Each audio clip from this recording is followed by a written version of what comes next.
ఈరోజు మా పెళ్లి రోజు మాత్రమే కాకుండా సీతారాముల వారి కళ్యాణం కూడా మేమైతే చాలా హ్యాపీగా సెలబ్రేట్ చేసుకున్నాము. ఎందుకంటే రాముల వారి కళ్యాణం రోజే మా కళ్యాణం రోజు కూడా వచ్చింది అని. పొద్దున్నే ఇంట్లో పూజ చేసేసుకొని టెంపుల్కి వెళ్ళిపోయాం. మా ఇంటి దగ్గర శివాలయంకి వెళ్ళి శివుడి దర్శనం కూడా చేసేసుకున్నాం. అండ్ ఎలా అయినా మాకు స్పెషల్ డే కలిసి వచ్చిందని చెప్పి రాముల వారి కళ్యాణం పూజలో కూడా కూర్చున్నాం.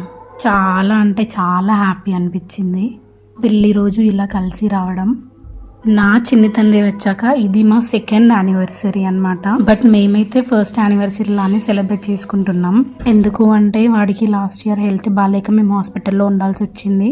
సో ఈ ఇయర్ అందరం హ్యాపీ అండ్ హెల్దీగా వెడ్డింగ్ డే సెలబ్రేట్ చేసుకున్నాం. అండ్ నా చిన్ని తండ్రి ఫర్ ద ఫస్ట్ టైం పానకం టేస్ట్ చేశాడు, చాలా ఎంజాయ్ చేశాడు. ఇంకా నేను సీతమ్మ తల్లికి ఒడి బియ్యం కూడా పోసాను. ఈ యానివర్సరీ ఇలా సంతోషంగా జరుపుకో